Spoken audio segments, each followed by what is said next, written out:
Bom, gente, boa noite. Boa noite. Estamos então fechando hoje o nosso ciclo. Fizemos um pequeno ciclo sobre educação. Na semana passada eu falava um pouco sobre educação e filosofia. Hoje vamos falar sobre o ensino, a visão da educação segundo Khalil Gibran. Ele vai pegar um ângulo um pouco diferente, mas muito interessante, muito filosófico. A gente sempre abre essa nossa sequência de palestras dos capítulos do Khalil Gibran, falando um pouco a respeito de quem ele é, uma rápida biografia e um pequeno aspecto também dessa obra que é o Profeta. Então, aqueles que têm assistido todas as palestras já sabem mais ou menos dessa introdução. Khalil Gibran, como todos sabem, é um poeta libanês que vem para os Estados Unidos no ano de 1883 e falece nos Estados Unidos, em Nova York, em 1931. Ele vive apenas 47 anos, morre ainda bastante jovem. E era um homem que já tinha desde a infância, ele chega um menino muito jovem e já com muitas ideias na cabeça, já com o sonho de fazer uma obra que tivesse impacto, que gerasse um estado de consciência diferente nas pessoas. O Profeta é um projeto dele desde pequenininho. Ele é adolescente, já falava no Profeta. Quando ele chega aos Estados Unidos, que ele conhece aquela que vai patrociná-lo e apoiá-lo a vida inteira, que é Mary Elizabeth Haskell, ele já fala para ela sobre o seu projeto de escrever um livro, vejam só, diz que os sonhos são do tamanho dos homens, né? Um livro que falasse sobre todas as coisas importantes da vida do homem. Casamento, amor, filhos, ensinamentos, tudo, amizade, todos os elementos fundamentais. Ele vai falar até das coisas simples, como a conversação, a casa, as vestimentas. Ele vai se dedicar a cada detalhe da vida humana, mas sempre com textos muito curtos. E a nossa ideia era pegar esses textos muito curtos, que são os capítulos do livro Profeta, e fazer com que eles, nas entrelinhas, revelassem o seu conteúdo. Porque quando você pega uma página e meia, 2 páginas para falar sobre amor, é claro que para se expressar sobre uma coisa tão complexa em tão pouca superfície, tem que ter muitas entrelinhas.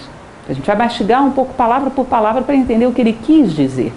Vocês vão perceber, que eu sempre falo isso nas palestras de Gibran, que sem o auxílio da filosofia, Gibran fica um monte de um jogo de palavras agradável, mas sem muito significado. Tem trechos que são absolutamente fechados. Você não consegue entender o que ele está querendo dizer ali, se não recorre à filosofia.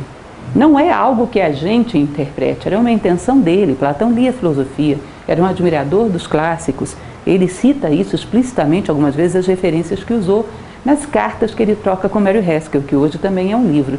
Aliás, um belo livro que vale a pena ler também. Tá? Então, Gibran foi esse jovem que chega nos Estados Unidos sem falar uma palavra de inglês. Dos Estados Unidos ele vai perder o irmão mais velho, que era o que sustentava a família, a irmã mais nova e a mãe. 2 de câncer e 1 de problemas do coração. Perde quase que a família toda. Fica ele e uma irmã mais nova, que era Mariana, costureira, que ajuda a sustentá-lo. E aí ele vai encontrar Mary Haskell, que vai ser o seu anjo da guarda pela vida fora. Bom, esse livro que nós vamos abordar é um dentro da obra de Gibran, mas é com certeza o mais conhecido. Para quem não sabe, Gibran não era apenas poeta, ele era também pintor.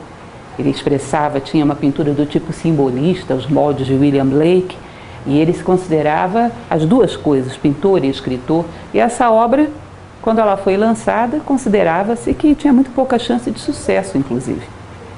Ele já a produz em inglês, é uma das primeiras obras que ele escreve em inglês. O editor só aceitou fazer 1000 cópias da primeira edição, porque disse, não vai vender. Não vai vender, parece que vendeu, viu? Porque até o momento em que eu preparava esse PowerPoint, talvez hoje até seja mais, já tinha sido traduzido em mais de 40 idiomas. Não são mais de 40 edições, são mais de 40 idiomas. Sabe-se lá quantas edições em cada um. Ainda assim, é uma coisa curiosa, porque o mundo são 7 bilhões de seres humanos. Você vai encontrar muita gente que não sabe nem quem é Gibran. Você fala o nome Gibran, eu já ouvi falar, mas não sei nem quem é. E que é uma pena. Porque, honestamente, se eu fosse fazer uma lista dos 10 livros mais belos que eu já li na minha vida, eu com certeza colocaria o Profeta aí dentro. E eu vejo às vezes as pessoas perdendo tanta energia, tanto tempo com uma literatura que não é tão prioritária assim. É a literatura da moda. E não leram uma República de Platão, não leram um Tao Te Ching, não leram um Profeta, é um desperdício. Eu brinco sempre com os meus alunos que eu ainda vou escrever a lista dos 10 livros que você não pode deixar de ler antes de morrer. Porque hoje existem obras, né? Os 100 filmes, os 100 livros. Quando você vai folhear, você diz, meu Deus do céu, que perda de tempo. Ainda bem que eu não vou viver para ler tudo isso, porque realmente tem coisas que não são prioritárias. E muita coisa muito boa é deixada para trás. Tá? Então a ideia da gente falar um pouco sobre Gibran é não só fazê-lo mais conhecido, como também fazer mais entendido o profeta. Já encontrei também pessoas, que vocês também já devem ter conhecido, que dizem, olha, eu tenho esse livro lá em casa ali, não entendi nada, achei sem sentido, então achei bonito, mas não entendi bem. Já aconteceu, já até uma reportagem alguns anos atrás do New York Times, dizendo que o profeta era um ótimo livro para escrever cartas para a namorada, mas que não tinha muito significado. Essa é a altura do campeonato, as pessoas ainda terem uma visão tão superficial. Tá? Muito interessante porque, algum tempo atrás, eu recebi o contato de uma pessoa que fazia um musical, um brasileiro que mora nos Estados Unidos e faz um musical sobre Gibran, e ele me agradeceu por essas palestras. Eu achei muito curioso e interessante, porque viu algumas no YouTube e me agradeceu por essas palestras, por ser um aporte na compreensão mais profunda de Gibran. E essa é a ideia, que a gente usa a filosofia para transformar Gibran de 2D em 3D, dê uma profundidade, uma dimensão maior de entendimento. A história que nós vamos contar, que é a história do livro O Profeta, a obra principal de Gibran, é uma história relativamente simples, mas carregada de simbolismos. É um mito. Na verdade, o profeta é um mito, tem que ser entendido como tal. É a história de um profeta chamado Al-Mustafá, o eleito, o escolhido, que vem da sua terra para uma cidade chamada Orfalese, e nessa cidade ele se propõe a ensinar um pouco, compartilhar da sua sabedoria com as pessoas. Só que ninguém o reconhece como um sábio. O julgam pela aparência, consideram que ele é um mendigo, um eremita, qualquer coisa, e ele passa anos ali sem que ninguém quisesse ouvi-lo. Depois de 12 anos vivendo em Orfalese, um dia ele sobe no alto de uma montanha e ele vê que está vindo no horizonte um barco de pescadores que vem da sua terra. Ele diz, vou voltar para casa, meu trabalho aqui está encerrado. Aí é bem curioso, que é um ponto que eu sempre destaco nessas palestras, que é, quando as pessoas vão perder o profeta, é que percebem o valor que ele tinha. Todo mundo fica em pânico, ele vai embora, e a gente não aprendeu nada com ele. No contraste nasce a consciência. No contraste entre duas cores você percebe ambas. Entre dois sons você percebe um e o outro, ou o som e o silêncio. Se tivéssemos uma nota soando o tempo todo não a perceberíamos, ou uma única cor não a perceberíamos. E às vezes, que é uma constatação cruel, né? Percebemos o valor das coisas que tínhamos quando as perdemos. Não é incomum que as pessoas percebam o sentido da sua vida diante da morte. E percebam o tempo que perderam, as direções que foram erradas, os equívocos que cometeram. Num momento que às vezes já não dá para fazer muita coisa, né? Em geral é um momento de constatação muito dolorido. Então o contraste gera consciência, contraste entre dois planos. Ao perder Al-Mustafá, os habitantes de Orfalese dizem, bom, que prejuízo tivemos, não podemos deixá-lo sair sem aprender alguma coisa. Aí cercam o profeta e dizem, olha, você só volta para casa depois de responder algumas perguntas para a gente. E ele concorda, tem compaixão daquelas pessoas e concorda.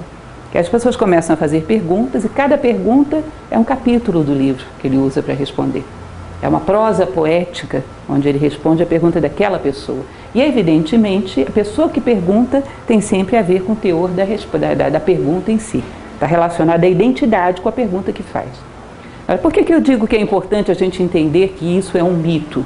Porque um mito, classicamente, como dizia Aristóteles, se define como algo que só tem um personagem, que é o personagem central, que é o ser humano.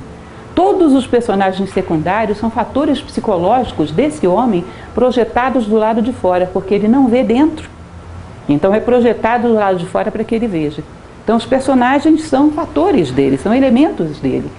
Então se você vai perceber, Al-Mustafá, com todos aqueles habitantes da cidade à sua volta, depois de 12 anos, compartilhando com eles a sua sabedoria, é como se fosse um homem.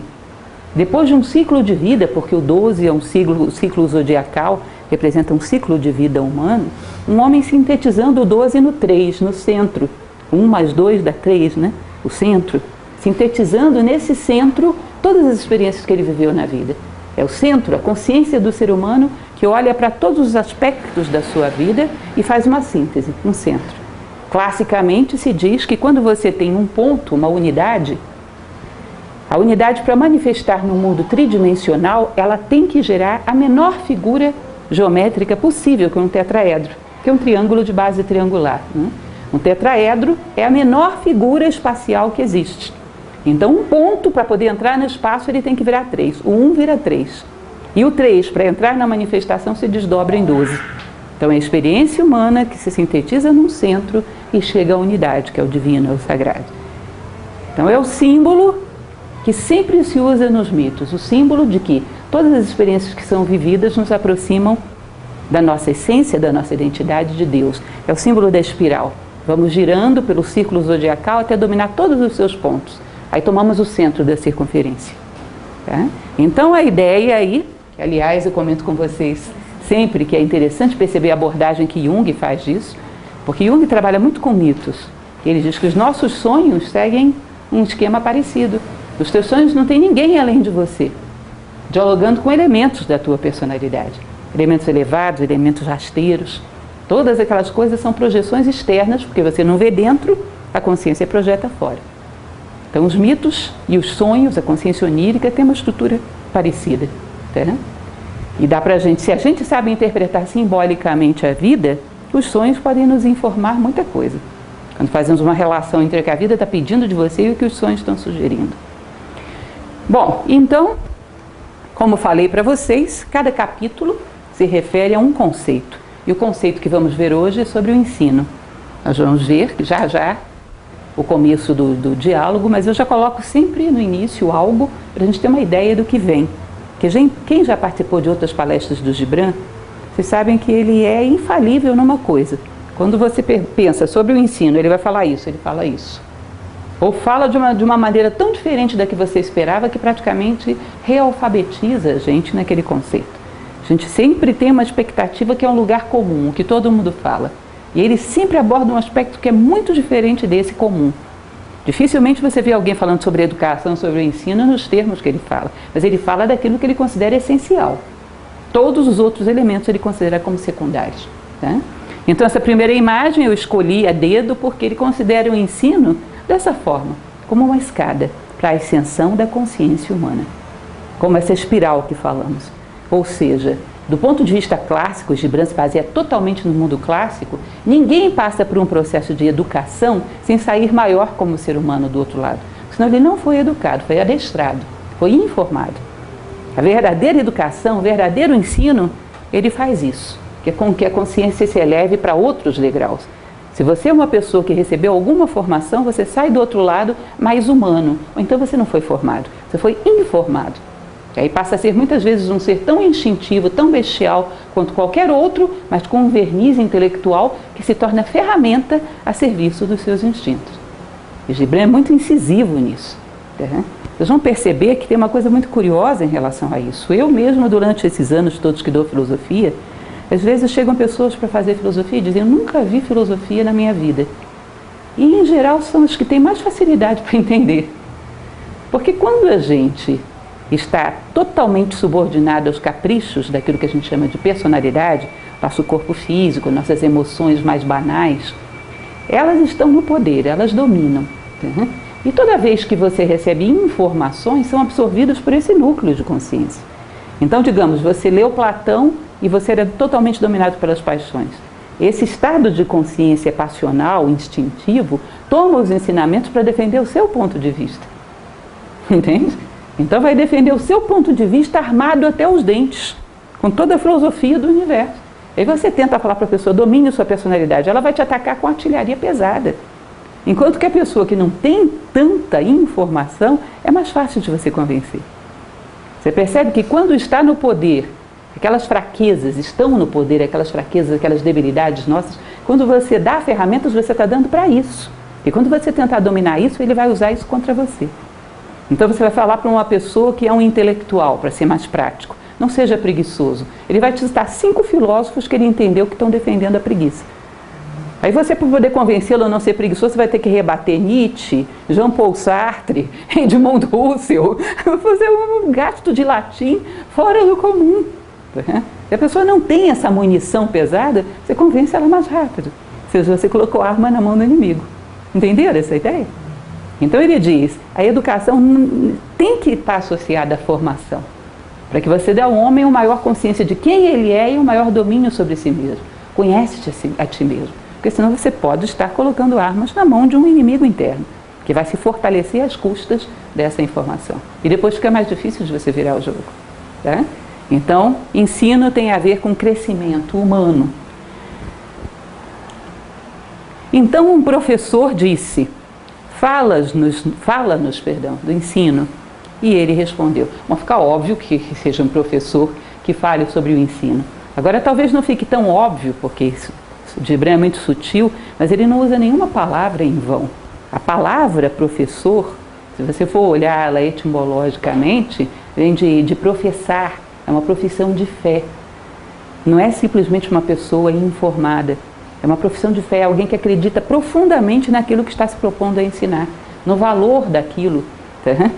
Profatere vem de declarar algo no qual você se empenha, no qual você confia. Tá? É uma profissão de fé, é alguém que professa. O que é professar?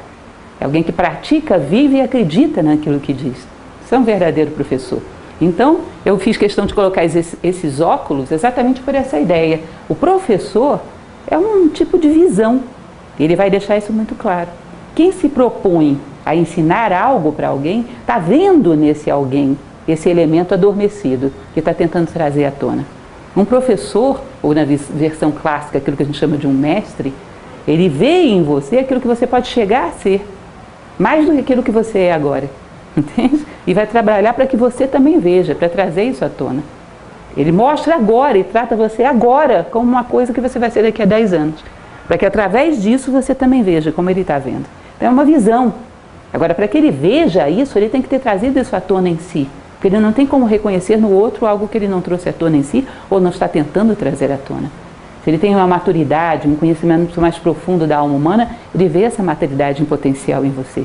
Se ele tem uma capacidade mais elaborada de conviver com seres humanos, compaixão, ele vê esse potencial em você. Se ele não tivesse, não veria. Então, necessariamente, quem quer te puxar para o degrau de cima, do ponto de vista de formação, tem que ele próprio ter trabalhado na sua formação. Por isso que, classicamente, se diz que o primeiro aluno é a sua personalidade.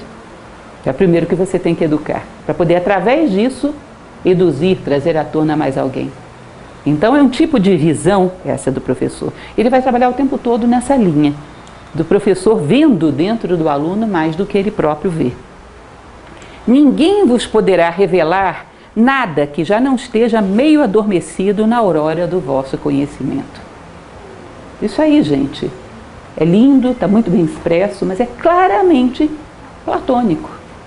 E Gibran nem tinha preocupações em ocultar isso, é uma inspiração claramente platônica, que Platão vai dizer através do seu personagem Sócrates, que vocês sabem que Sócrates não deixa nada escrito. Sócrates falava que a educação educa mais pelo que tira do que pelo que dá. Diz que todo ser humano, por ser humano, tem dentro de si a capacidade de desenvolver valores, virtudes e sabedoria. Está tudo isso em potencial, mais ou menos profundo. Quando isso começa a querer aflorar, começa a tensionar para aflorar, uma pessoa que tem uma alma mais madura olha e percebe essa inquietude em você. E vai tirando as alienações, vai tirando as inércias, vai tirando os vícios de visão, costumes, e vai começando a trazer à tona aquilo que você tem de mais profundo. Mas você já tem que ter feito um trabalho de trazer isso próximo da superfície. Se está muito fundo, ninguém vai conseguir atingir. É dentro do mito da caverna aquele cidadão que já começou a se remexer na cadeira. Já pode ser reconhecido e ajudado a trazer à tona. Isso é uma coisa interessante porque Platão, já contei muitas vezes para vocês essa história, aliás, aí não é nem Platão, é Xenofonte, que é um outro discípulo de Sócrates, que conta nos ditos e feitos memoráveis de Sócrates, que em uma ocasião perguntaram para ele: Sócrates, você é capaz de, com todo esse teu conhecimento, pegar uma pessoa que não é filósofo, a gente amarra ela aqui na cadeira, você fala para ela 2 horas, quando a gente soltar virou um filósofo? Aí ele respondia a resposta clássica, né? Minha mãe, Fenaretes, era uma parteira, e uma excelente parteira, mas ela não seria capaz de dar à luz a uma mulher que não estivesse grávida. Não é possível. Ninguém pode trazer à luz alguma coisa que já não está gestando dentro de você.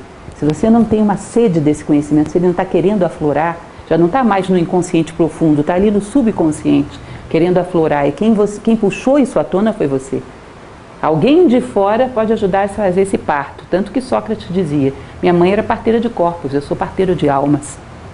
Isso é um educador, um parteiro de almas. Ajuda a trazer à luz aquilo que está ali, pressionando, querendo aflorar. Aquele potencial que existe dentro do homem. E não adianta, toda a humanidade, a condição humana presume que você tem dentro de si certos germens. Você tem certas características para considerar que um ser é humano. Quando a gente acha uma ossada, quando um arqueólogo, um antropólogo físico acha uma ossada, hoje se faz um exame de DNA, ainda que seja um fragmento de osso, você pode dizer isso foi um ser humano. Porque existe uma característica, uma assinatura biológica num corpo de um ser humano que diz, essa célula foi feita para um corpo humano. Mas existe uma assinatura psicológica também, existe uma assinatura espiritual. Da mesma maneira que a planta tem ali dentro dela a clorofila esperando para aflorar, o potencial de fazer a fotossíntese, o ser humano tem o potencial de ter valores, virtudes e sabedoria, por definição dentro de si, esperando o momento certo para aflorar. E o que um educador, um professor faz é exatamente ser esse parteiro de almas que puxa isso à tona. Então é uma coisa muito interessante. Se nós percebemos, vamos ter bastante oportunidade para falar sobre isso, porque é nesse momento que a gente começa a ter identidade, individualidade. Quando a condição humana permanece mergulhada dentro de nós, ficamos massa, coletivo, sem nenhuma diferenciação. Quando começa a aflorar o mistério que está dentro de você, você começa a se diferenciar e ser único e irrepetível. Hoje eu estava pensando um pouco sobre isso, não sei se vocês já perceberam, para quem tem um animalzinho em casa, quando a gente observa o comportamento dos animais, como é que a gente aprende sobre os homens? Vocês já perceberam isso? Aquele cachorrinho, aquele gatinho na sua casa, você nunca parou para perceber os ciúmes, as birras, o exibicionismo diante das fêmeas, a competição entre eles? Nunca pararam para observar e ver como aquilo é parecido com os seres humanos? Eu tenho duas gatinhas e elas são absolutamente diferentes. Uma é brava, a outra é muito mansinha. Elas têm um jeito totalmente diferente, não são irmãs, têm um temperamento muito diferente. Aí entraram as duas no cio, ficaram absolutamente iguais. Quando o instinto domina, iguala tudo. O comportamento é um beijo, procurando janela, querendo fugir, e agressivas e sem querer aproximar de ninguém. Ou seja, quando o instinto domina, massifica. Quando o instinto parece que mergulha e aflora mais, até mesmo num animal, aquelas peculiaridades, porque nada é igual a nada, se diferencia. As peculiaridades que são os elementos da natureza humana, às vezes estão aí amassados debaixo de uma tonelada de instinto. Aí fica essa humanidade padronizada, toda igual, que muitas vezes faz com que a gente duvide do ser humano. Que olhamos, vemos um, vemos todos. Quando o instinto domina, agora a questão da gata, ela tem uma grande vantagem sobre nós. Porque o cio é delimitado pelo tempo que a natureza decidiu. O ser humano, através da mente, ele fica permanentemente em cio. Ele provoca os instintos. Ele fica num cio perpétuo. E não deixa que nada mais humano venha à tona. É difícil isso, é complicada a condição humana. Então ninguém vos poderá revelar nada que já não esteja meio adormecido na aurora do vosso conhecimento. Tem que estar adormecido dentro de você, para que alguém possa fazer esse parto. Tá? A educação educa mais pelo que tira do que pelo que dá. Repito. O mestre que caminha à sombra do templo entre os seus discípulos não dá de sua sabedoria, mas sim de sua fé e de seu amor. Entendam isso. Sabedoria significa o que ele suou, o que ele sofreu, o sacro ofício que fez, o preço que foi capaz de pagar, a capacidade de enxergar as provas como ferramentas de crescimento. Não tem como ser dado de graça. Quem disser que vai fazer você evoluir de graça, passivamente, está mentindo e está te manipulando. Não há conhecimento, não há sabedoria sem mérito. O máximo que um mestre pode fazer é mostrar o caminho, mas ele acrescenta dois componentes muito importantes, que é um amor profundo de considerar todos os seus aprendizes como, de uma certa maneira, seus filhos, e o dever de passar adiante aquilo que ele recebeu da melhor maneira possível, e a fé, exatamente essa confiança de olhar para você e dizer, olha, você acha que não pode, mas eu sei que pode. E se você acredita que eu estou vendo melhor do que você, confie. Veja a si próprio através dos meus olhos. Eu estou vendo que você pode chegar aqui. Aliás, já estou te enxergando aqui. E essa fé faz com que a pessoa passe a acreditar em si próprio. Vocês devem ter assistido aquele filme Uma Mente Brilhante, viram? Que é uma história real, vocês sabem, aquele matemático, aliás, acho que ainda é vivo até hoje. Morreu faz pouco tempo. Morreu há pouco tempo, estou mal informado. Ele é uma história muito interessante. Em resumo, o que eu acho interessante naquela história é um caso muito raro de uma pessoa esquizofrênica que teve consciência de que ela estava esquizofrênica e começou a ver o mundo através dos olhos da sua esposa. Então ele tinha alucinações, que todo esquizofrênico tem. Ele perguntava para sua esposa, você está vendo tal coisa? Ela dizia, não, não estou vendo nada, não tem nada ali. Ele confiava no que ela estava vendo, apesar dos seus olhos. Vocês percebem que, de uma certa maneira, essa relação que transforma professor e aluno em mestres e discípulos, você está vendo pelos olhos de alguém, você diz, eu não tenho esse potencial. E a pessoa que está te vendo fala, você tem. E você acredita, você vê através dos olhos dela. E num determinado momento chega realmente a ver. Então tem um impacto muito grande de amor e de confiança. Nós falávamos na semana passada, 1000 relógios, né? Porque um professor dá o tempo necessário para cada um, mas não desiste de fazer aflorar aquilo que cada um tem de melhor. Então esse elemento é fundamental, fé e amor. Mas dar a sabedoria deles é manipulação. Hoje você encontra gente que te vende iniciações até por correspondência. Ninguém dá conhecimento. Conhecimento é uma conquista. O máximo que se pode fazer, como dizia o Buda, não olhe para o meu dedo que aponta a estrela, olhe para a estrela. O máximo que se pode fazer é indicar o caminho e confiar, e fazer com que você confie. Que através do amor e da confiança, ser uma inspiração, um estímulo para que você caminhe. Se ele for realmente sábio, ou seja, o seu professor, o seu mestre, não vos convidará a entrar na mansão de sua sabedoria, mas antes vos conduzirá ao limiar do vosso próprio espírito. Mas quem tem que atravessar esse limiar é você. Ele não vai abrir as portas da sabedoria dele e dizer, vem e desfrute, porque não dá. Imaginem para vocês se vocês têm uma experiência profunda, onde vocês percebem que amadureceram, aprenderam algo da vida com aquela experiência. Aí pega uma pessoa absolutamente imatura e tenta fazer com que ela veja o mundo do jeito que você está vendo. Sem ter vivido nada que você viveu e sem estar preparada para viver essa experiência. Ela vai olhar e vai tomar como uma experiência qualquer, bizarra e particular tua. E vai relativizar e não vai valorizar. Se existe um vínculo de confiança, você pode conduzir essa pessoa com segurança para que ela viva o que você viveu com menos dor e com menos risco. E apropria através da sua própria experiência, com menor risco, aquilo que você mesmo já viveu. Mas você não tem como poupar as pessoas da experiência. Ninguém evolui rebocado. Como dizia a tradição chinesa, o jantar não é grátis. Vocês conhecem essa história, né? Ou seja, há que ter o seu próprio esforço, há que caminhar. Então ele te conduz até o limiar e diz, vai, mas ele não pode te arrastar. Ninguém evolui por mérito de terceiros. Embora a gente procure muito isso, porque seria muito cômodo, né? Se vocês considerarem um homem extremamente sábio que já esteve na humanidade, bom, dentro das religiões se considera no budismo o Buda, no cristianismo um Cristo, no nível que foram esses homens, se alguém pudesse obrigar os outros a evoluir, um deles teria feito, com todo mundo. Se um ser dessa grandeza não pôde, é porque não dá. Ou seja, há que ter o mérito individual de cada um, mas um mestre te poupa de muitos dissabores no caminho. Através da sua fé, através do seu amor e através de te conduzir na direção certa para que você conquiste o mesmo conhecimento com muito menos sofrimento, com muito menos risco.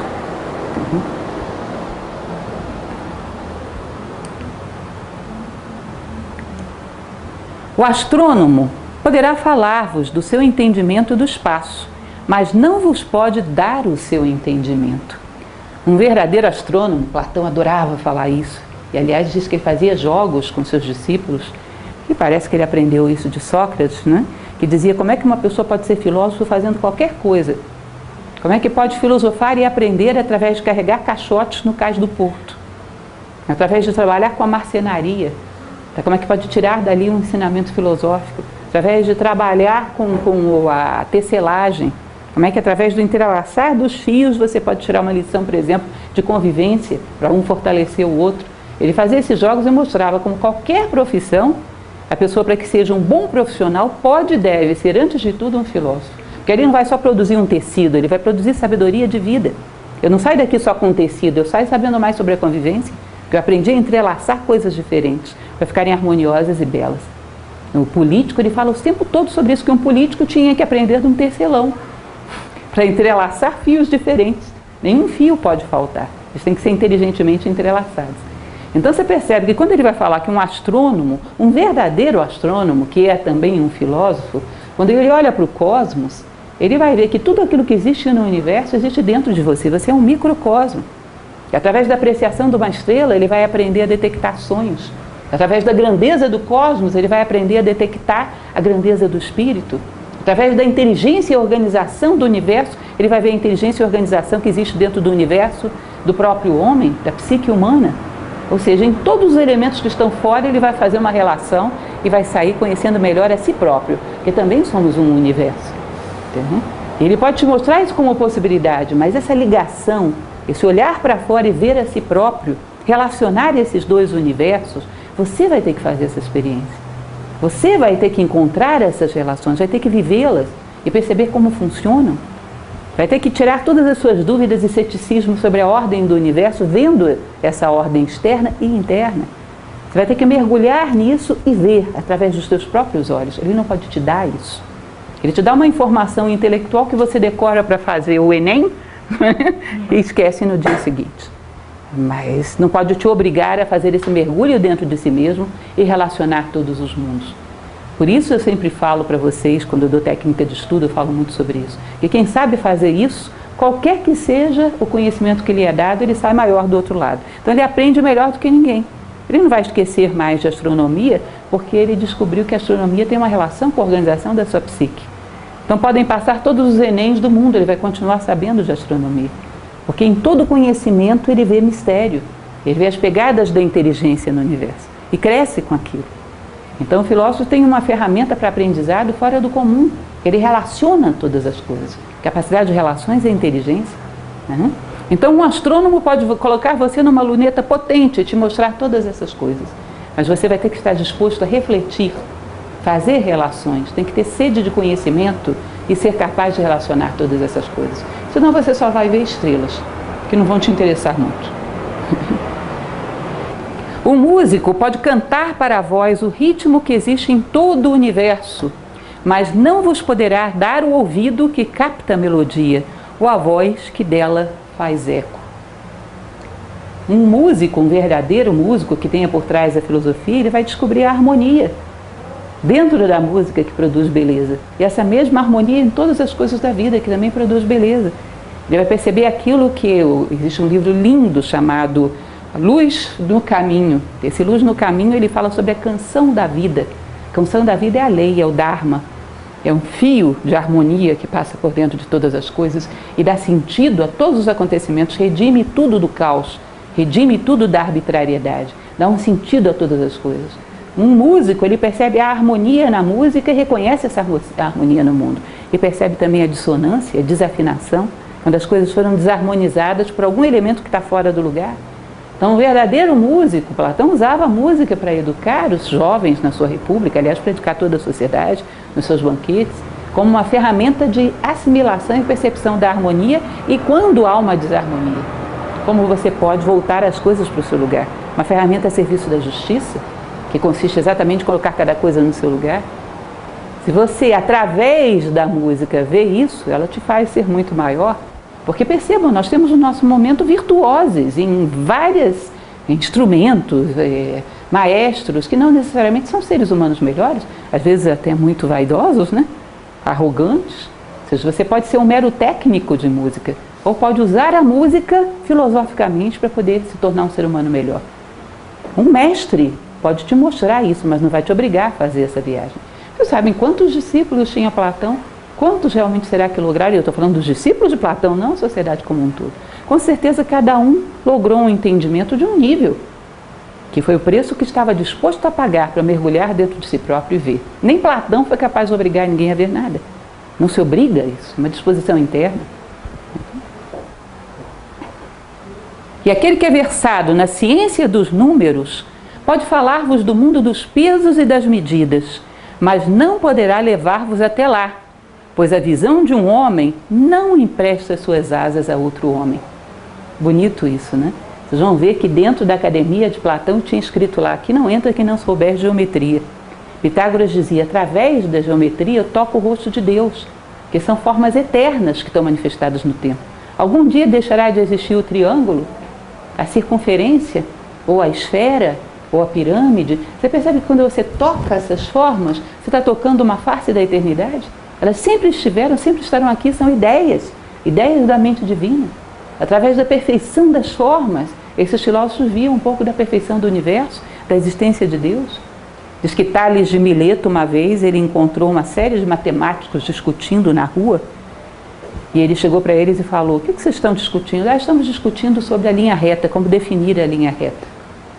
E aí ele perguntou para eles: não vai adiantar nada que vocês queiram entender. Vocês acham que vão entender o que é a linha reta sem terem entendido o que é a retidão? Vocês percebem que as coisas estão todas relacionadas. Se você não entende o que é a retidão, que é a linha reta manifestada no teu caráter, você não entende a linha reta. Você está vendo ela fora, não está vendo ela dentro. Não entende o mistério que está dentro dela. Percebe? Então o que você vai fazer? Vai ser um medidor e um contador, mas não um verdadeiro matemático. Que vê através dos números a essência do universo, a ordem do universo. Ela não vai conseguir comunicar isso. Existe um grande mistério por trás disso, né? Aliás, até a Disney, naquele filme do Pato Donald, dizia matemática, vocês lembram? É matemática, sei lá.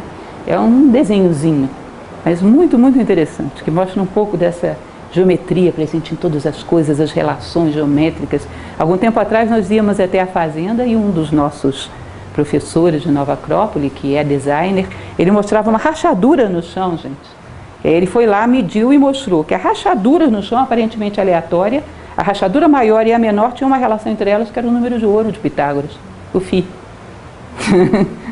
Ou seja, o universo todo ele se comporta segundo certos padrões. A relação entre o caule e a folha de uma planta, a gente estava com aquele medidor que eles têm, que tem exatamente a proporção áurea, e ele saiu colocando um monte de coisa, e a gente já tem Φ para todo canto. A natureza se comporta segundo um padrão, a natureza é matematizável. Ela comporta segundo um padrão, é um dharma, é uma lei que rege todas as coisas. Por isso as coisas a gente bate o olho e não sabe porquê, mas acha belas. Às vezes você vê uma rachadura num chão ressecado. Você olha e diz: que coisa bela, dá vontade de até tirar uma fotografia, né? E a gente não sabe conscientemente porquê, mas percebeu um fator de harmonia.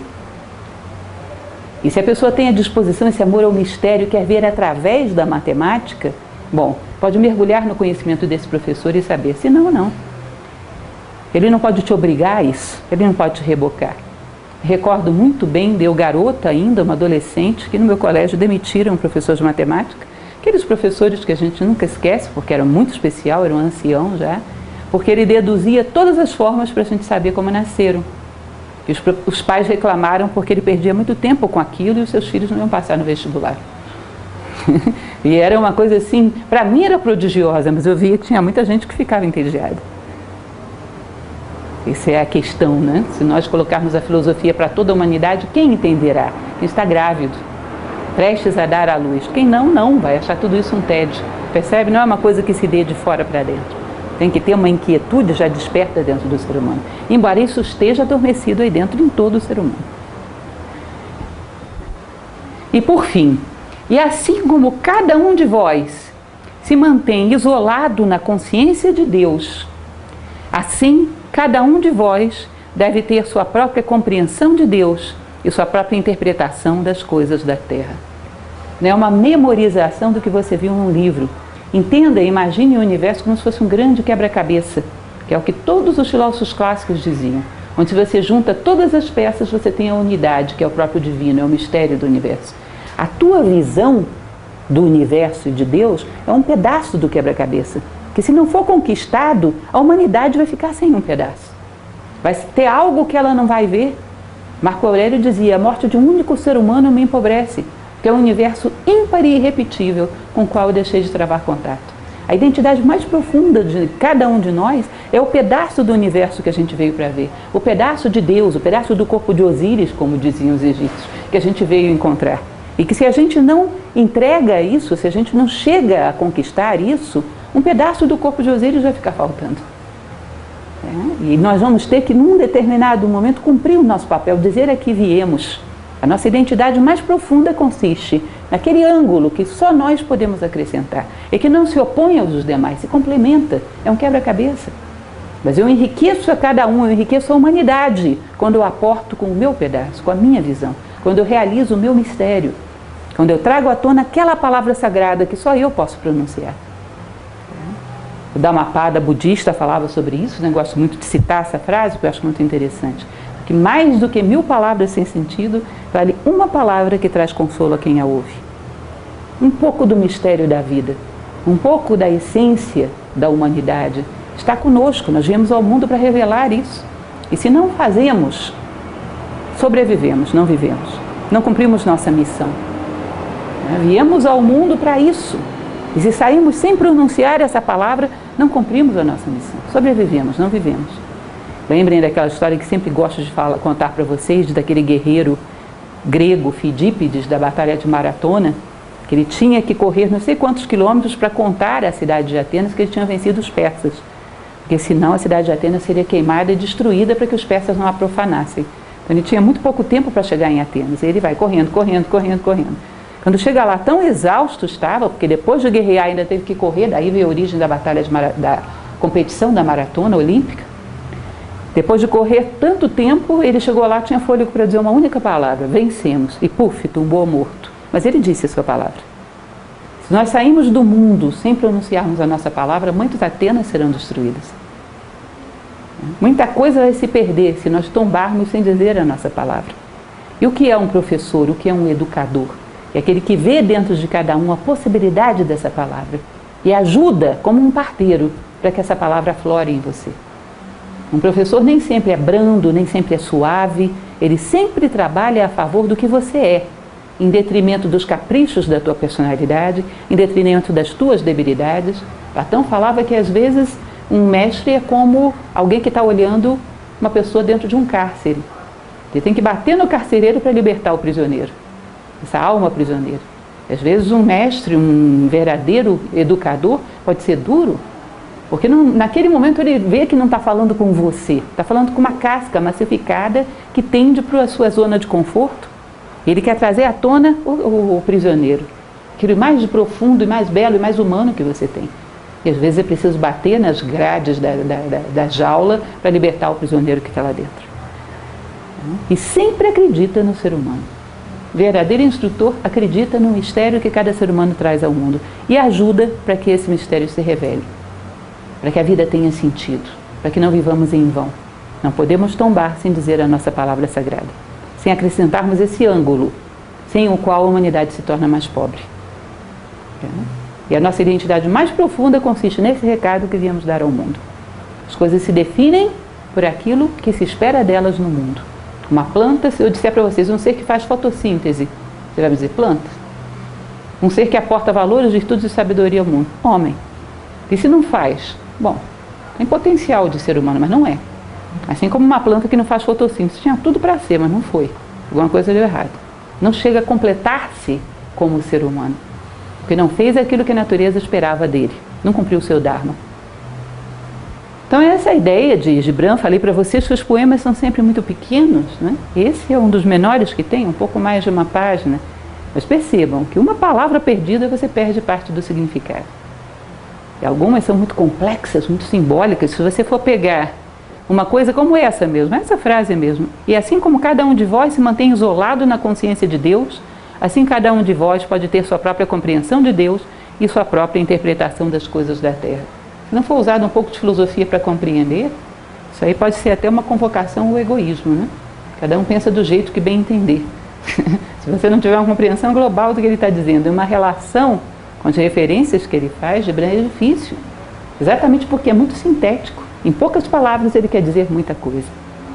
Então a filosofia é um aporte maravilhoso para que a gente possa abrir essas portas que esses grandes homens deixaram para nós. São mitos, ou seja, aquele que tem a chave abre. Quem não tem fica do lado de fora e não vê muita coisa. A filosofia é uma chave para adentrarmos dentro do mistério desses mestres da humanidade e o mistério que somos nós mesmos, que também é muito simbólico. Então, quando tiverem que ensinar a alguém, lembrem disso. Ensinar a alguém consiste em amor, confiança, trazer à tona o mistério, que é a missão de cada um no mundo. Fazer com que essa pessoa confie, acredite nisso e veja isso com clareza. Isso é um educador.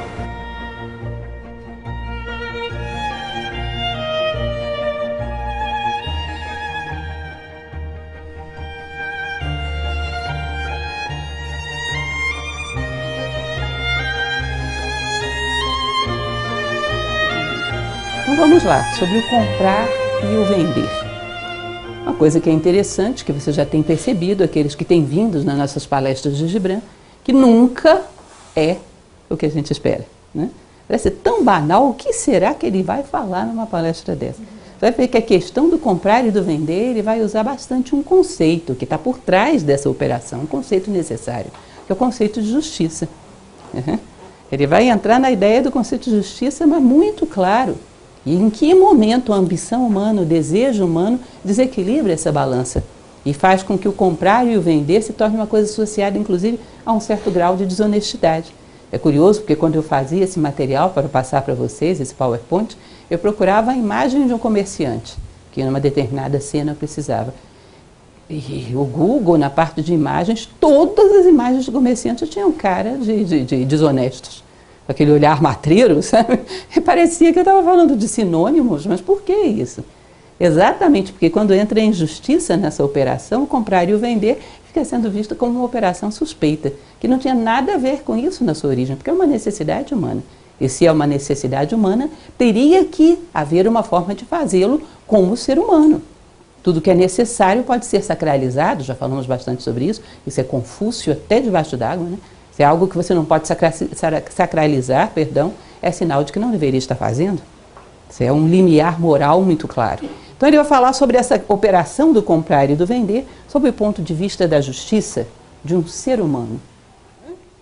E aí ele vai começar a falar a respeito da natureza. A vós, a terra oferece seus frutos, e nada vos faltará, se somente souberdes como encher as mãos. Ele vai falar, bom, sobre o comprar e o vender. Vocês são todos filhos da natureza. E a natureza é eternamente generosa. Eternamente generosa. Ela vos dá e não pergunta o que vão fazer com isso. Não pergunta se merecem ou não merecem.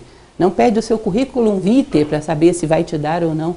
Ela eternamente distribui os seus dons. E como filhos da terra, nós deveríamos ter a mesma característica. Ele vai começar a explicar, que foi exatamente nessa tela que eu pulei, não sei o que aconteceu aí, meu computador apagou uma tela. Quando se fala sobre o comprar e o vender, é muito importante que vocês entendam o momento em que essa necessidade nasce. Platão vai falar isso muito bem lá na República. Ele diz para você imaginar, a República conta a história de uma fundação de uma cidade, para depois ver quando é que nasce aí a necessidade da justiça. Ele fala para vocês imaginarem, sei lá, um pequeno grupo de pessoas nômades que um dia se fixou na terra. E quando se fixa e cria um pequeno povoado, começam a praticar aí a agricultura, a pecuária, né? Começam a ter o seu pequeno rebanho. Mas existe uma tendência nesses pequenos povoados primitivos de autonomia dos clãs, dos grupos familiares. Ninguém confia em ninguém. Então eu, com a minha família, eu como patriarca, eu providencio todas as necessidades que a minha família tem. Eu tenho meu pequeno rebanho para o leite, eu tenho a minha pequena horta para os vegetais, eu vou curtir o couro dos animais para providenciar a roupa, o calçado, se houver possibilidade disso. Ou seja, cada unidade familiar providencia tudo aquilo que necessita. Chega um determinado momento, Platão vai falar que, passado algumas gerações e observando o resultado dessa operação, as pessoas vão começar a perceber algo muito curioso, que cada ser humano tem natureza para um ofício. E que ao se dedicar a esse ofício, ele chega ao máximo da sua realização como ser humano. E é aquilo que ele faz mais bem feito. É o caminho de menor resistência. É como se você imaginasse que a evolução é uma grande escada. E nessa grande escada, imaginem que estejamos aqui. Tudo aquilo que está diante de você é o caminho de menor resistência para a evolução.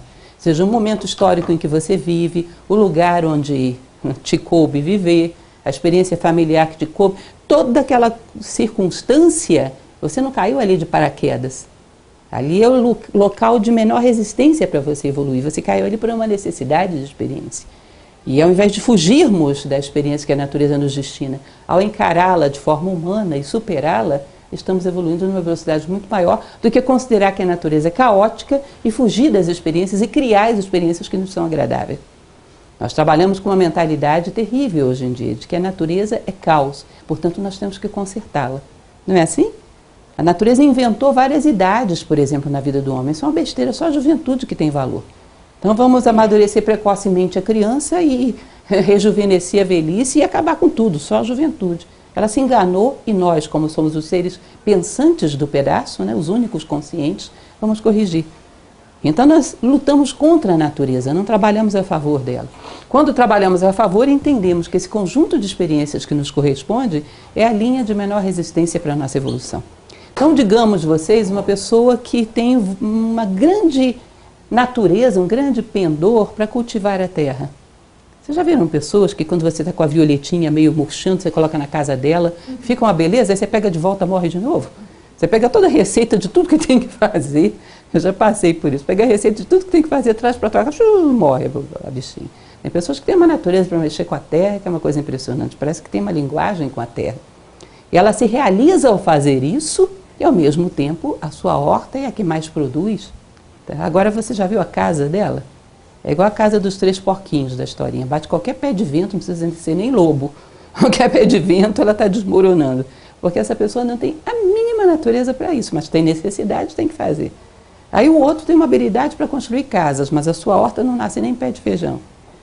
Depois de algumas gerações observando isso, eles começam a perceber que seria interessante fazer uma divisão inteligente do trabalho. De tal maneira que quem gosta de construir casas, constrói casas para toda a comunidade. Se realiza fazendo isso e todo mundo tem as melhores casas. Quem tem vocação para mexer com a terra, que plante para toda a comunidade, que ele se realiza a fazer isso e todo mundo vai ter a melhor colheita. Aí começa a haver uma divisão inteligente do trabalho, que Platão vai longe com essa ideia. Mas cada um fazendo aquilo que lhe corresponde por natureza e não por status ou por interesse. Então essa divisão segundo a natureza de cada um vai nascer automaticamente daí a necessidade de que eu, que tenho horta, e você que tem sapatos, troquemos as nossas mercadorias. De tal maneira que eu preciso das duas e você também. Então eu te dou um pouco do feijão que nasceu na minha horta e você me dá um par dos seus sapatos. Você é bom para curtir o couro e fazer sapatos, faz os melhores sapatos da comunidade, eu preciso de sapatos, você precisa de feijão. Automaticamente nisso nasce aquilo que a gente conhece como escambo, né, que é um tipo de troca valor por valor, segundo a necessidade humana. Então isso é tão antigo quanto as primeiras comunidades humanas, e é uma necessidade, porque senão todo mundo teria que fazer tudo. Tá? Entendem a ideia? Agora, como teria que se nortear isso? Pelo mesmo processo que a natureza gera. A natureza faz o seu melhor pelo prazer de oferecer o seu melhor, sem querer com isso se aproveitar ou receber alguma coisa em troca. Então o que ele vai falar nessa passagem é da necessidade de, nessa operação de comprar e vender, não deixemos que entre a ambição, a injustiça, a exploração do outro, mas que sejamos tão generosos quanto a natureza. Espero que ele não tenha apagado mais nada. É trocando as dádivas da terra que encontrareis a abundância e sereis satisfeitos. Então, exatamente essa ideia. A partir do momento que você, mais adiante ele vai falar sobre isso, eu sei que dentro de um peixe existe a violência das marés, a dificuldade para construir aquele barquinho.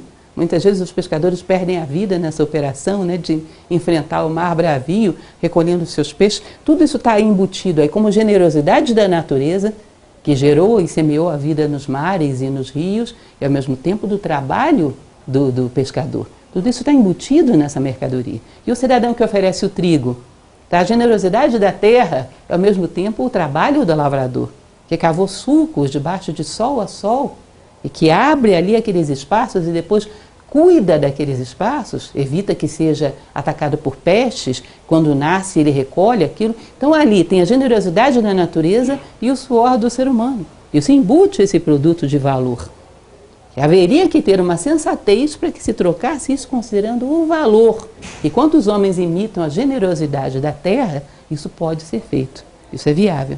As coisas são trocadas por valor. Quando o valor se desvencilha de preço e a ambição humana começa a distanciar um do outro e manipular, aí começa a nascer as distorções e a injustiça, que gera muitas vezes essa imagem negativa que temos dessa atividade. E contudo, a menos que a troca se faça no amor e na justiça, ela conduzirá uns à avidez e outros à fome. Tem uma passagem de uma filósofa do século XIX, que é Helena Petrovna Blavatsky, que ela diz o seguinte, uma frase muito bonita que existe num livro chamado A Voz do Silêncio. Mais um que eu coloco naquela enciclopédia de cabeceira que estou recomendando para vocês. esse livro que é lindo, é baseado numa obra tibetana. Ela diz: não deixes que seque a lágrima que corre do teu rosto, enquanto não secares a última lágrima que corre do rosto do último dos mortais. Ou seja, se um homem tem uma necessidade, isso é um problema teu. Se o homem tem uma carência, isso é um problema teu. E esse sentido de fraternidade e responsabilidade não pode faltar em nenhuma atividade humana, menos ainda nesse. Então, digamos que um cidadão chega com 2 maçãs, e é um cidadão simplório, e não sabe a quanto de trigo que eu plantei corresponde às 2 maçãs que ele colheu. Eu me aproveito dessa situação e dou para ele menos trigo do que alimentaria a sua família, menos trigo do que saciaria a fome dos seus. Me aproveito para tentar convencê-lo de que as maçãs dele valem menos do que o meu trigo. E o que o próprio Gibran vai descrever quando ele fala essa situação? Isso só nasce a partir do momento que eu não acho mais que a dor, a fome, o sofrimento do outro tem nada a ver comigo. Esse é o momento que a tradição tibetana diz que nasce o pior dos males do homem. Lembra que eu falava para vocês que no Tibete eles dizem que o pior mal do homem é a heresia da separatividade. Quando eu acho que aquilo que acontece com você não tem nada a ver comigo. Porque aí a tua dor pode me gerar alegria, o teu prejuízo pode me gerar lucro, o teu sofrimento pode me gerar ganho. De onde vocês acham que nasce a violência, se não daí? De onde sairia da cabeça de uma pessoa que a perda dela pode me gerar ganho? Porque se eu roubo a carteira dele, ele perde e eu ganho, isso é real? Se nós dois somos um único ser, os dois perdemos, ou os dois ganhamos. Não existe essa possibilidade. Quando o homem se sente totalmente apartado do outro ser humano, como fosse algo que não faz parte da sua responsabilidade, nasce essa ideia de que a perda de alguém pode ser lucro para ele. Aí começa a gerar uma série de distorções, onde eu dou pela mercadoria do outro muito menos do que ela tem agregado de valor. Por quê? Porque com isso eu ganho mais do que seria justo. Então, existem coisas que são mais importantes do que a justiça para mim. Existem coisas que são mais importantes do que a fraternidade. Existem coisas que são mais importantes do que a fome das crianças do outro. O que é essa coisa? Vocês percebem que isso é um tipo de vertigem e de alienação que não acaba mais? Quando ela nasce, ela não acaba mais. Quando nós achamos que na nossa hierarquia de valor tem coisas que valem a dor do outro. Vale a pena fazer isso, embora o outro vá sofrer. Vale a pena fazer isso, embora o outro vá ser espoliado. Embora o outro vá receber menos do que ele merecia. Pagamos o preço da injustiça e achamos que com isso nos beneficiamos. E aí nós contaminamos esse tipo de atividade. Essa é uma atividade delicada, necessária, mas se ela não for regida pelo fio da justiça, ela é extremamente perigosa. E o fio da justiça se rompe exatamente quando vem a espada do egoísmo, que corta tudo, todos os protocolos da vida.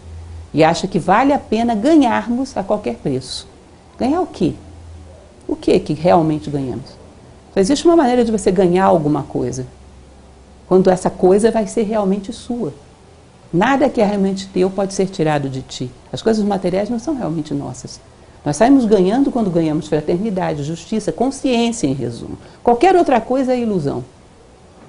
E ao pagarmos um preço caríssimo para poder termos benefícios materiais, que é o preço de aceitar a dor do outro, estamos, na verdade, tendo uma grande perda. Perdendo a oportunidade de, numa experiência, extrair a possibilidade de crescer como seres humanos. No fundo, fomos perdedores, os espoliados fomos nós.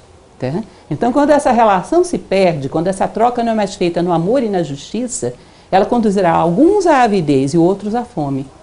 E todo mundo à infelicidade. E vocês vão perceber que quando se quebra esse fio da justiça e esse se torna avaro e esse se torna faminto, o que vai acontecer a partir daí? Ele vai falar adiante. Vai sair o amor e a justiça e vai entrar a paixão e o ódio. E isso é uma coisa que não acaba mais, porque é um pêndulo, onde vai ficar oscilando quem está apaixonado e quem está sentindo ódio. Mas sempre haverá isso dentro da sociedade. E ninguém rompe esse ciclo vicioso. Já já ele vai falar sobre isso. Quando vós, trabalhadores dos campos e dos vinhedos, encontrardes no mercado os tecelões, os oleiros e os colhedores de especiarias, invocai o Espírito Mestre da terra, para que desça sobre vós e santifique as balanças e os cálculos que comparam valor com valor. Ou seja, quando você for encontrar esses mercadores, que for trocar a sua mercadoria, o seu trigo, a sua maçã com eles, invoca o espírito da terra, que é aquilo que os orientais chamam de Dharma, o espírito da justiça, para que haja equilíbrio nessa troca de valor por valor. Porque uma das coisas que mais geram essa possibilidade de exploração é quando os produtos vão se afastando dos produtos da natureza. Por exemplo, um vaso ali tem barro, mas você não vê o barro tão claramente quanto você vê num saco de trigo. Então, quando os produtos vão ficando mais elaborados, fica mais difícil fazer esse cálculo de valor. E mais fácil haver uma profanação da justiça. Tá? Então, quando um olheiro te disser que o vaso dele vale mais do que o seu saco de trigo, lembra a ele o que é cultivar a terra. É o que ele vai dizer em seguida. Lembra a ele o trabalho agregado que existe para que a terra te dê frutos. Lembra a ele que, na verdade, o vaso dele também veio da terra. Tá? Ele não criou a matéria-prima que deu origem a isso. E que as coisas possam ser avaliadas segundo um espírito de justiça que desça do céu à terra. Porque aí é um dos elementos, essa operação social é um dos elementos que se torna um ninho de ódio e de desavenças. Quando começa a haver a exploração de uns sobre outros, a exploração da ingenuidade do outro. A tais homens deverias dizer: vinde conosco aos nossos campos, ou ide com nossos irmãos para o mar, e jogai vossa rede, pois a terra e o mar serão tão generosos para convosco quanto são para conosco. Você acha que o que eu faço não tem valor? Vem comigo para a lavoura, num dia de verão. Vem comigo para alto mar, num dia de pescaria. Aí você vai ver o que é o trabalho agregado. Não é simplesmente um produto na natureza. Eu fiz esse vaso, você só tirou esse peixe do mar. Vem comigo para você ver como eu tirei esse peixe do mar. Ou como eu tirei esse trigo da terra. Para que você perceba o valor agregado que existe em todas as coisas. Eu acho interessante quando o Gibran fala sobre isso, porque é uma das coisas que nós perdemos completamente a noção nos nossos dias. É como se os produtos nascessem nas prateleiras dos supermercados. Tanto que cometemos o desperdício. Não sabemos o valor em termos de trabalho, de esforço, de desgaste da terra, de tudo aquilo que foi investido para que você tenha aquilo na mão. Você tem uma maçã na mão, você sabe a história que tem atrás dela? Para que ela chegue até você, de esforço da terra, de esforço humano, de trabalho agregado, para que nós sejamos tão da cultura do descartável assim. Vocês têm ideia, vocês têm noção do volume de alimentos desperdiçados que a nossa civilização urbana, sobretudo do Ocidente, gera? Tá? Não temos noção do valor que está por trás das coisas, é como se elas nascessem numa prateleira de supermercado. As crianças urbanas às vezes não sabem distinguir uma bandeja de um frango desossado de uma galinha viva. É como se os frangos tivessem nascido em bandejas. Ou seja, a gente vai se tornando tão mecanizado, tão superficial, que não sabemos o valor que tem por trás das coisas. E só assim as desperdiçamos. E só assim as perdemos da maneira que perdemos. É cruel você perceber a desigualdade entre o desperdício de alimento e o número de famintos, por exemplo. Que é muito grande, uma disparidade muito grande. Não sabemos o valor agregado que existe por trás de cada coisa. Se vocês já tiverem uma horta no fundo do quintal e cultivaram desde a sementinha até nascer, ainda que seja um cheirinho verde de nada, se sente dor no coração de jogá-lo fora. Já fizeram essa experiência? Uma coisinha qualquer que nasça lá, você tem carinho, você sabe a história. Nós nos tornamos consumidores finais de um processo que a gente não conhece a história. E às vezes as nossas crianças não sabem nada da história da natureza. E consideram aquilo ali como se fosse uma barra de chocolate, nada. Um tomatinho é uma coisa pré-fabricada.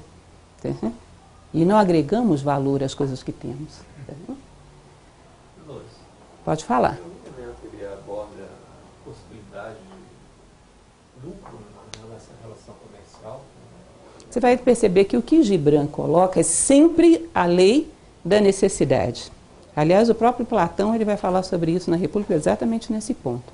Bom, se eu necessito de tanto para viver, eu agrego o meu trabalho à terra, e esse trabalho agregado vai fazer com que isso valha mais do que se você fosse um coletor e pegasse tomates no meio da floresta. E eu tenho necessidade de receber aquilo que eu necessito para viver com dignidade. Então, esse valor agregado é o que significaria a lei da necessidade. E isso é justo. Agora, lucro, vocês sabem de onde vem essa palavra no latim? Lucrum vem de logro, de engano. É quando você coloca mais do que aquilo teria como valor agregado, mais do que você gerou de valor agregado. Por quê? Aproveitando-se da ingenuidade do outro. Uma coisa é valor agregado do teu trabalho para atender a tua necessidade. Outra coisa é o malogro, para que você ganhe mais do que merecia e trabalhe menos. Porque a grande lógica da nossa sociedade é essa, trabalhar menos e ganhar mais, não é isso? É inerente à relação comercial hoje, né? Não tem como você pensar na relação comercial que o lucro não esteja presente na nossa sociedade. A nossa sociedade tem muita coisa que é impensável, né? Essa é uma delas. Platão, quando ele cria uma sociedade ideal, onde cada um recebe aquilo que é próprio do seu trabalho, é muito interessante essa parte. Ele cria uma sociedade no diálogo, né? Onde cada um recebe o proporcional para atender às suas necessidades e viver com dignidade. Aí um jovem que estava participando do diálogo, que é Glauco, que na vida real, inclusive, era irmão do próprio Platão, ele vira para o personagem da República, que é Sócrates, e diz, bom, isso é uma cidade ideal para porcos. Cadê o conforto? Aí ele vai dizer, você quer coisas supérfluas? Quero. Bom, vamos colocar então coisas supérfluas, excesso. Mas aí você vai ver que vão nascer junto dos excessos os vícios. É inevitável. Junto com os excessos nascem os vícios. E é muito difícil de controlar. Porque aí o homem se vicia nesses excessos e começa aquela jogada de achar que vale a pena explorar o outro para garantir esses seus vícios. Então o valor agregado é natural nessas relações. O lucro como logro, como engano do outro, não. Que significa que você vai ter que convencer a alguém de que aquilo vale mais do que realmente vale. Para que esse plus te dê uma vida mais confortável do que você merecia. Vocês nunca receberam, a internet nos dá oportunidades curiosas na vida, né? Eu já recebi várias vezes convite para participar de um determinado sistema de trabalho que quanto mais você vai subindo, você trabalha menos e ganha mais. E todo mundo acha aquilo uma maravilha, tipo pirâmide, né? Eu acho ofensivo alguém me oferecer uma coisa daquela. Eu quero ganhar mais do que o meu trabalho me permite ou que eu mereço. Por que eu queria trabalhar cada vez menos e ganhar cada vez mais? Alguém está trabalhando cada vez mais e ganhando cada vez menos? Porque isso é matemática simples. Você não percebe que isso é um engano? Isso é um engodo? Que alguém está pagando esse preço? Mas não se para pensar e se oferece isso como um grande negócio? Vocês nunca foram, ninguém ofereceu isso para vocês ainda? A ideia da pirâmide é essa, quanto mais você sobe, você trabalha menos e ganha mais. Então tem alguém trabalhando mais e ganhando menos no teu lugar. Percebam que isso é uma questão ética, humana. Se vocês chegam aqui, a gente combina o seguinte, cada um carrega a sua cadeira para vir assistir a palestra. Aí vocês atrasam, quando chegam aqui tem a sua cadeira, o que você subentende? Alguém carregou 2 cadeiras e você 0. Tá bom, foi uma coisa que não dependeu de mim, mas a princípio, eticamente, eu não deveria desejar isso. Eu não deveria desejar que alguém se sacrificasse para eu não fazer nada e achar que isso é bom, que eu estou ganhando com isso. Nós temos um trabalho muito interessante em Nova Acrópole, que é ensinar filosofia para crianças a partir de 4 anos de idade, vocês sabem disso. De 4 a 7, depois de 7 a 13, depois de 13 a 17, adaptado às idades. E um dos trabalhos que a gente faz com a criança é exatamente criar essa mentalidade de que existem valores maiores do que valores materiais. Por exemplo, as crianças numa mesinha para lanchar. Você dá para ela uma jarra de suco que não dá para o copo de todo mundo, vai faltar para um menino. Então, e deixa a experiência e ensina para ele que se tiver que faltar é uma honra que falte para ele. Sabe por quê? Porque honra é mais gostoso do que suco. E a criança tem que sentir essa realização. Honra é muito mais gostoso do que suco. Se alguém tiver que sacrificar, é uma honra que seja eu. Eu prefiro honra do que suco. Entende isso? Agora, nós vivemos uma sociedade onde os valores estão todos de ponta cabeça. Eu prefiro suco do que honra. E quanto mais suco eu tiver e menos honra, melhor. Porque isso não serve para nada. Então é a cultura dos espertinhos. Onde eu sei que você carregou 10 cadeiras e eu nenhuma e eu me acho esperto. E fico orgulhoso disso e ainda conto para os outros. Ou seja, a gente vive quase que uma contracultura que deforma o homem, não forma. A gente não dá valor aos valores humanos, que são aquilo que de mais precioso a gente tem. Jung, ele falava sobre isso, que ele dizia que esse nosso tempo histórico, que tanto fala em economia, é um grande esbanjador. Esbanja o mais precioso que é o espírito. Entendem essa ideia? E está na base de tudo isso que Gibran está falando aqui. Cuidado, vocês estão desperdiçando coisas muito preciosas. E isso vai gerando uma relação que, como nós falamos, saiu o amor e a justiça e deixou um vácuo emocional. O que vai entrar aí no lugar? A paixão e o ódio. Então esse aqui se deu bem, paixão, ambição. Esse aqui foi prejudicado, ódio. O que vai acontecer no próximo capítulo da novela? Quando esse aqui se potencializar, vai explorar, paixão. e esse aqui vai se tornar vítima, ódio. E depois vem o pêndulo, revanche, paixão, ódio. Vocês percebem que isso é um contínuo ao longo da história? Exploradores e explorados, aí vira o jogo, explorados e exploradores, vingança, revanche, para lá, para cá. O que fez Mandela, por exemplo, um homem tão grandioso, um herói? Porque foi explorado e quando teve a oportunidade de fazer revanche, não fez. Ele quebrou a sequência de paixão e ódio e impôs valores humanos. Ninguém entendeu, nem a sua família entendeu, né? Ele quebrou essa polaridade vulgar e criou uma postura humana. Não, eu não quero vingança, agora eu quero justiça. Vocês percebem quanto isso é grandioso? Com todas as oportunidades na mão de virar o jogo e se vingar, eu não quero vingança, eu quero justiça. E aí ele quebrou a sequência de para lá e para cá, quebrou a lógica do processo, interrompeu essa vertente terrível que estaria até hoje se não fosse ele. Entendem quanto essa ideia é humana e bela? Uhum. E aí ele vai falar dos artistas, que também é uma coisa curiosa, que às vezes a gente não entende, que também existe um valor agregado e também supre uma necessidade, né? E quando vierem os cantores, os bailarinos e flautistas, comprai de suas ofertas, pois eles também colhem frutos e incensos, e embora feitos de sonhos, seus produtos são vestimentas e alimentos para as vossas almas. Embora feitos de sonhos, você também tem fome disso. Você não tem só fome de corpo, você tem fome de alma.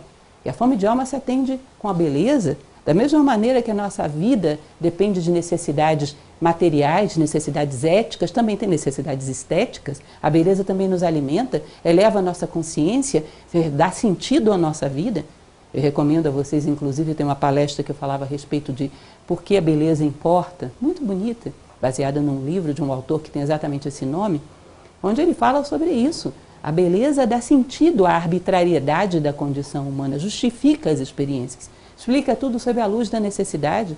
Você vê a crucificação de Cristo, uma crucificação deve ser um negócio terrível de se ver, né? Mas num quadro de um renascentista, por exemplo, ele é capaz de transformar aquilo que pessoalmente seria bárbaro em algo que se torna belo. Uma redenção da experiência humana, parece heróico, parece nobre, né? Uma guerra, às vezes uma batalha é retratada por um artista com uma beleza fora do comum. Ele redime a arbitrariedade da experiência humana, ele dá sentido, a beleza dá sentido à experiência humana. E nós necessitamos disso também. Portanto, não pense que os artistas são os desocupados. Enquanto você cultiva a terra, eles tocam flauta. Há um esforço tremendo aí para tirar o melhor de si e gerar beleza. Aquele que é capaz de gerar beleza deu o seu máximo aí, tá? Empenhou toda a sua energia, toda a sua imaginação, e isso também tem valor. Ou seja, também considere nesse mercado o trabalho dos artistas. Ele já sabia o quanto isso era desconsiderado. Em situações críticas, consideramos isso como supérfluo. Aí o que vai acontecer? Se a beleza, se a ética, se a cortesia é supérflua, viramos bichos. Caímos na lei da selva. Os valores nunca são supérfluos. Jamais. E por fim, e antes de deixardes o mercado, cuida para que ninguém se retire de mãos vazias, pois o Espírito Mestre da terra não descansará em paz sobre o vento, enquanto as necessidades do mais humilde dentre vós não tiverem sido satisfeitas. Tá? É problema teu. Se saiu alguém aí que entrou com a sua humilde mercadoria e saiu de mãos vazias ou com menos do que necessitava, isso é problema teu. Entendam aquela questão que é uma das mais transcendentes que Gibran está tratando aí. Como a humanidade, na verdade, é uma grande família, como se fosse um único ser, faz parte de um grande corpo, quando um cai, algo de você cai junto com ele, algo da tua dignidade é diminuída. Quando um se eleva, algo teu sobe junto com ele. Portanto, não deixe que diante da tua vista o ser humano caia na indignidade, sendo que você pode fazer alguma coisa. Não deixe que se padeça de humilhação, de fome, de exploração, se você pode providenciar para que isso não aconteça. Porque um pouco de você desceu junto. Não adianta imaginarmos que somos indiferentes a isso. Um pouco de você tem que sofrer com isso. Eu me recordo porque se diz que todos nós, se hoje nos interessa isso, ainda há pouco conversava com a Beth, quanto a gente insiste às vezes sobre filosofia com pessoas à nossa volta, e às vezes não consegue fazer elas se interessarem, né? Você percebe que tem um clique dentro de nós que num determinado momento considerou nascer uma fome e uma sede de algo mais, que não foi simplesmente alimento e bebida. Esse nascer da consciência filosófica é uma coisa muito interessante, porque todos nós, se formos remontar a nossa vida, vamos perceber que isso está conosco desde sempre. Esse broto dessa necessidade, que não é só de sobrevivência. Me recordo eu muito pequena, quando caía chuva forte, eu sempre chorava, a minha mãe vinha me perguntar o que era. Tem alguém debaixo dessa chuva. Em algum lugar tem alguém debaixo dessa chuva. E aquilo me doía que eu não conseguia dormir. Em algum lugar tem alguém debaixo dessa chuva. Eu estou aqui, debaixo do cobertor, tem alguém embaixo dessa chuva. E era uma coisa que eu não sabia explicar, não sei nem porquê, mas era problema meu. Era problema meu, não dava para dormir. Eu tinha certeza que debaixo daquela chuva tinha alguém. Vocês percebem que algum episódio da vida de vocês é assim, por isso estão aqui, por isso são filósofos. Nós nos sentimos responsáveis pela humanidade. Isso nos diz respeito e, na medida das nossas possibilidades, crescemos para remediar isso. Como dizia Platão, a melhor coisa que podemos fazer para aqueles que amamos é crescer. E nós devemos sair dessa vida com uma certeza. Nós temos a obrigação moral de amar toda a humanidade. Se ainda não conseguir, um dia eu vou chegar lá. Nós temos a obrigação moral de estender o nosso coração até que caiba toda a humanidade aí dentro. Se não cumprir bem essa missão, vou ter que continuá-la em algum momento. Porque disso se trata. Esse é o destino dos homens. É o que ele vai dizer. Se sai alguém dessa feira, não tendo trocado a sua mercadoria com justiça e atendido às suas necessidades da maneira como o grande mestre da vida exige, isso é problema seu. Que a sua consciência pese, que você não durma o sono dos justos, que o seu travesseiro seja pontiagudo, porque o Dharma não se cumpriu. A lei da natureza, os protocolos da vida foram feridos, os cânones de Apolo foram rompidos, algo desafinou, algo não saiu como deveria ser entre seres humanos. Entendem? Vocês percebem que uma pessoa que pensa assim não precisaria tantas leis para ela ser ética? Seria uma necessidade que brota de dentro para fora? E se precisa de muitas leis, será que elas vão ser suficientes se o homem não tem essa necessidade? Ele não vai sempre criar formas de driblá-las? Sempre. Eu recomendo para vocês, inclusive esse próximo bimestre eu devo fazer uma palestra sobre isso, porque eu já contei para vocês que eu amo Machado de Assis, gosto demais, desde pequena, gosto demais.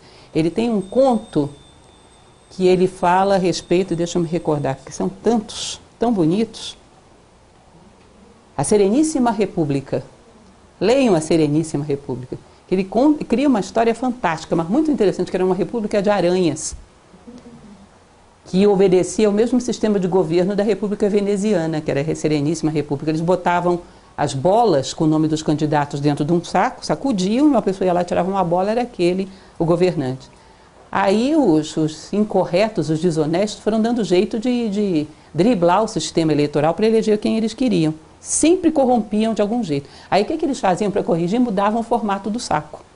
Não, esse formato foi corrompido, agora é um saco quadrado, agora é um saco redondo, agora é transparente, agora é fosco, agora não sei o quê. Até que chega lá pelas tantas, as aranhas estavam lá tecendo um novo saco eleitoral, pela 10ª vez, porque tinha sido corrompido o anterior. Chega um filósofo para elas, Erasmus, filósofo aranha, chega para elas e diz: tecei esse saco eternamente, vós sois as Penélopes da República, e tecereis eternamente esse saco até que Ulisses canse de dar as pernas pelo mundo e venha ter conosco. Ulisses é a sabedoria. Eu acho tão bonito esse conto do Machado de Assis. Vocês vão ficar mudando o formato desse saco como Penélopes, até que Ulisses, sabedoria, venha estar conosco. Nós vamos ficar mudando leis, criando leis, aumentando leis, diminuindo maioridade, aumentando não sei o quê, mexendo aqui, mexendo ali. Enquanto Ulisses não vier dar conosco, não vai resolver. Entendem? Ulisses é a sabedoria. Ou a justiça emana de dentro para fora, ou não vai emanar de lugar nenhum para lugar nenhum. Nós vamos estar simplesmente brincando de tecer sacos com formatos diferentes. Leiam, e depois vocês me digam se Machado de Assis é filósofo ou não é. Ele é um filósofo. Ele sabia muito bem o que estava dizendo. Bom, é isso. Aí eu abro para perguntas, se houver alguma dúvida.